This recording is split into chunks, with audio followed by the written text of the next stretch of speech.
என்னடா ப்ரோமோ விட சொன்னா ப்ரோமோ கூட டைமிங்ல விட மாட்டீங்களாடா? 1 மணி நேரம் கழிச்சு ப்ரோமோ விட்டு பல பேர் கமெண்ட் செக்ஷன்ல வந்து ப்ரோமோ எங்கன்னு என்ன கேட்குறீங்க? நானும் ஸ்க்ரால் பண்ணி நம்ம கை தான் வலிக்குது. ஸோ எடிட்டர் தூங்கிட்டார் போல இருக்கு அப்லோட் பண்றவர். கிட்டத்தட்ட டைமரை மாற்றி வச்சு இப்படி பண்ணி விட்டாங்க. சரி வெயிலில் பிடிச்சி போடுங்க சார் அவங்கள அப்படின்ற மாதிரி கலை பொங்கி எழுற மூமெண்ட்லாம் பார்க்க முடிஞ்சு. கலை ஏன் பொங்கி எழுறாரு, ஏன் இவ்வளோ ஆர்வமாக இருக்காரு அப்படின்றத ப்ரோமோவில் காமிச்சிருக்காங்க. அது என்னன்றதை டீட்டெயிலாக பார்த்துருவோம். வணக்கம் மக்களே, நேஷனல் உச்சிலிருந்து உங்கள் மணிவண்ணன். சேனலுக்கு புதுசாக இருந்தீங்கன்னா சப்ஸ்கிரைப் பண்ணிருங்க.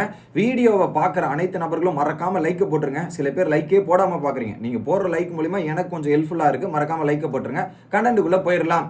ஸோ ஒரு பக்கம் ஒஸ்ட் பர்ஃபார்மர் அப்படின்றதுல பார்வதி 12 ஓட்டுகள், இன்னொரு பக்கம் கமருதீன் 8 ஓட்டுகள். ஸோ பார்வதிக்கு கிட்டத்தட்ட பார்த்தீங்கன்னா 17 பேரில் கமருதீன், அப்புறம் பார்த்தீங்கன்னா இதில் அவங்க டீமை தாண்டி பார்த்தீங்கன்னா தெரியும், கமருதீன், பார்வதி, திவாகர் மற்றும் வினோத் இன்னொருத்தர், இதை தாண்டி பார்த்தீங்கன்னா 12 பேர் ஓட்டு போட்டிருக்காங்கன்னா எந்த மெஜாரிட்டி வந்திருக்காங்க. இதில் பேசிக் புரிதலே என்னன்னா, வீட்டில் எவன் ஒன்றுமே பண்ணாமல் இருக்கானோ அவனுக்கு ஓட்டு போட்டுருக்கணும். அரோரா என்ன பண்ணுது, துஷார் என்ன பண்ணுறாங்கன்னே தெரில.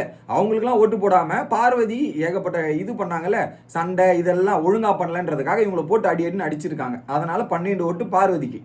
இன்னொரு பக்கம் கமருதீன் அந்த வைலன்ஸு இந்த மாதிரி சில விஷயங்கள் பண்ணதால கமருதீன் வன்முறை இந்த கேஸில் கமருதீனுக்கு. ஆனால் ஒன்றுமே பண்ணாமல் டம்மி பீஸ்லாம் வச்சுருக்காங்களே, அவங்கள என்ன பண்ணுறாங்கன்னு எனக்கு தெரில லாஜிக்காக அந்த ஒரு கேள்வி. இதில் கமருதீனுக்கு 8 ஓட்டுகள். ஸோ இவங்க 2 பேருமே ஜெயிலுக்கு போடணுன்ற அனௌன்ஸ்மெண்ட் பிக் பாஸ், அதுவும் முடிஞ்ச உடனே ஆன் ஸ்பாட்டு கிளம்புன்ற மாதிரி ஒரு விஷயத்த சொன்ன உடனே உடனே ஃபீல் பண்ணுறாராம் கலையரசன். சே அப்படின்ற மாதிரி ஃபீல் பண்ணுறாராம். அவர் ஏன் ஃபீல் பண்ணுறாருன்னா, ஒரு பக்கம் ஏமாத்திட்டாராங்க, ஒரு பக்கம் முதுகுல குத்திட்டாரு பார்வதி. நிஜமா முதுகுல தான் குத்தினாரு. அதில் என்னன்னா அவங்க ஒரு பக்கம் ஃபீல் பண்ணுற மாதிரி எமோஷன் காட்டுறாராம். உடனே கமருதீன் ரொம்ப ஃபீல் பண்ணாத, ஃபேக்காக இருக்கீங்க அப்படின்னு. ஏன்னா இந்த வீட்டில் ஒரே ஒரு மட்டும் உண்மை மக்களை என்னன்னா, எவனுமே எவனுக்கும் உண்மையாக இருக்கிறது இல்லை. அதுதான் பாயிண்ட். பார்வதியும் கூட இருந்த திவாகருக்கும் உண்மையா இல்லை, திவாகரும் பார்வதிக்கு உண்மையா இல்லை. ஒரு பாயிண்ட்ல பார்வதி கமருதீனுக்குமே உண்மையா இல்லை. ஸோ யார் தாண்டா யாருக்கு உண்மையா தாண்டா இருப்பீங்க அப்படின்ற மாதிரி வீட்டில் முக்கால்வாசி பேர் உண்மையா இல்லாமே சுத்திட்டு இருக்காங்கன்றது மட்டும் நம்மளால பார்க்க முடிஞ்சு. ஸோ இது சொல்லி முடிச்ச உடனே பிக் பாஸ் இப்பயே போனோம் போது பார்வதி பிக் பாஸ்ன்ற மாதிரி ஒரு பக்கம் கதறல் சத்தம், இன்னொரு பக்கம் அவங்க 2 பேர் உடனே ஜெயிலுக்கு போனோம் போது கைத்தட்டல். இதில் கலை வந்து கொண்டாடுறான், பயங்கரமா செலிப்ரேட் பண்றான். அந்த அளவுக்கு இருக்கு.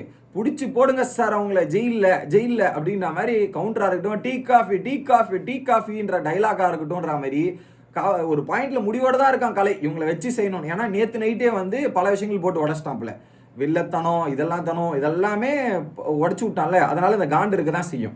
அப்போ பார்வதி வர யார் யாரு நண்பன் என்று ஏமாந்த நெஞ்சம் ஒன்று அப்படின்ற மாதிரி அவங்க ஒரு பக்கம் பாட்டு பாடிட்டு இருக்காங்க. நம்பணுவெல்லாம் இப்படி பண்ணா எப்படா அப்படின்ற மாதிரி, உங்களை யார் நம்ப சொன்னா அப்படின்ற மாதிரி தான் இருந்துச்சு அந்த இடத்துல பார்வதி. இது ஒரு பக்கம். ஆனால் ஒரு பாயிண்ட் பார்வதி சொன்னாங்களே, இங்கே சொல்கிறது அங்கே சொல்கிறது இது எல்லாத்தையும் கலை கோத்து விட்டுருக்கான்னா அதுதான் உண்மை, மாற்றுக்கிறது இல்லை. ஃபர்ஸ்ட்டு சபரியை பற்றி எடுத்துன்னு வந்து இங்கே கோத்து விட்டுருந்தான், இப்போது இங்கே இருக்கிறத எடுத்துகிட்டு போய் அங்கே கோத்து விட்றான். ஸோ கனி கேங்கில் போயிட்டு இவர் மிங்கில் ஆகிட்டு பார்வதி இப்படி பண்ணுறான்றதை போட்டு கொடுத்துட்டான், அங்கே இருக்கிறத எடுத்துன்னு வந்து இங்கே போட்டு கொடுத்துட்டான். கடைசியில் நாறுதல் வேலை நன்மையில் முடியுன்ற மாதிரி, கலையோட வேலை சம்பவத்தில் தான் முடியுன்ற மாதிரி ஒரு பக்கம் சம்பவத்தை கோத்து விட்டு இந்த சம்பவத்தை செய்து கொண்டிருக்கிறார் கலை. அது 100% உண்மை. இது ஒரு பக்கம் நடந்துட்டு இருக்கு. அதுதான் வந்து அழகாக வந்து இவன் சொல்லிட்டான், யாரு கமருதீன், ரொம்ப கேவலமான வேலை, சீப், இதெல்லாம் ரொம்ப ஒஸ்ட்டு சீப் அப்படின்றத சொல்கிறாங்க. கரெக்டு தான், அப்படி பண்ணுறது நியாயம் இல்லை தானே. ஒருத்தருக்காவது நியாயமாக இருக்கணும், ஆனால் இவர் யாருக்குமே நியாயமாக இருக்க மாட்டேங்கிறாரு. இந்த வாரம் நாமினேஷன் வந்ததால் சில விஷயங்கள் இப்படி பண்ணுறாருன்றது பார்க்க முடியுது. அதுக்குன்னு இப்படியா அப்படின்ற மாதிரி. ஏன்னா அந்த ஒரு பாயிண்ட்லாம் வச்சு அவர் அழகாக யூஸ் பண்ணியிருக்கலாம். தன்னுடைய கேமுக்கு யூஸ் பண்ணியிருந்தாவே நல்லா இருந்திருக்கும். ஆனால் இப்படி டபுள் சைடாக போகிறது அவருக்கு நல்லது இல்லை அப்படின்றது தான் நான் பார்க்குறேன். இது ஒரு பக்கம். ஓகே, இன்னொரு பக்கம் பார்வதி 2 பேரையும் ஜெயிலில் அடைக்கிறதுக்கு வெளியே கூட்டு வரும்போது வன்முறை தூண்டியது செஞ்சவங்களாம் வீட்டுக்குள்ளே இருக்கான், ஆனால் பேசினவங்களை மட்டும் வெளியே போடுறாங்கன்ற மாதிரி பேசுகிறாங்க. வன்முறை யார் தூண்டியது, வன்முறை யார் பண்ணது அப்படின்றது பார்த்தீங்கன்னா கலையரசன் டேபிள் எட்டி உடைச்சாரு, பாட்டில் தூக்கி அடிச்சாங்க ஆதிரை. இதில் ஆதிரை கூட ஒரு பாயிண்ட்ல அக்செப்ட் பண்ணி ஏற்றுக்கலான்றதை சொல்கிறான். ஏன்னா ஆதிரை பாட்டில் உடைச்சதை வீட்டில் ஒரு 2-3 பேரோ 4 பேரோ வந்து பேசினாங்க. எப்படி 2-3 பேர் 4 பேர் வந்து ஆதிரைக்கு ஓட்டு போட்டு நாமினேட்டும் பண்ணாங்க அந்த கேஸில். ஆனால் கலையரசனை வந்து அந்த டேபிள் உடைச்சது எட்டி உடைச்ச பேஸில் எவனுமே நாமினேட் பண்ணல. ஸோ இதை நாமினேட் பண்ணுற ஆட்கள் அதை பண்ணியிருக்கணுமா இல்லையா, அதை ஆதரிக்கிற மாதிரி பண்ணுறது எந்த விதத்தில் நியாயம்ன்ற மாதிரி பார்வதி கேட்குறாங்க. நியாயமான விஷயம். வன்முறை யார் பண்ணாலும் தப்பு, ஆதரி பண்ணது தப்புன்னு நீங்கள் பார்க்குறீங்கன்னா இவன் பண்ணது தப்பு தானே, அதையே உங்கள் கேங்கில் தெரிய மாட்டேங்குதுன்ற ஒரு நியாயமான கேள்வி கேட்குறாங்க. I accept this. அப்போ நீங்கள் ஈக்குவலாக தானே பார்த்துருக்கணும், அதையே ஈக்குவலாக பார்க்காம விட்டீங்க அப்படின்ற ஒரு பாயிண்ட்டு. அதுக்கப்புறம் ஜெயிலில் போயிட்டு அடைச்சோன்னா என்ன கரும்டாச்சே அப்படின்ற மாதிரி ஒரு பக்கம் பார்வதி. என்ன பண்றது, வினை விதைத்தான் வினை அறுப்பான் அப்படின்றதான், நம்ம என்ன பண்றோமோ அதுதான் நமக்கு திரும்ப வரும் அப்படின்றதான் பாயிண்ட்.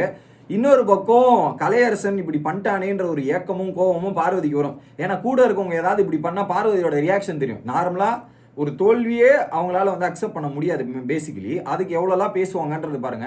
கலையரசன் வேற இப்படி பண்ணியிருக்கான். இதுக்கப்புறம் பார்வதியோட இலக்குகளில் பிளாக் லிஸ்ட்ல கலையரசனும் எழுதப்படுவார், அதுக்கு ரிட்டர்ன் வச்சு செய்யப்படுவார் அப்படின்றது நம்மளால பார்க்க முடியுது.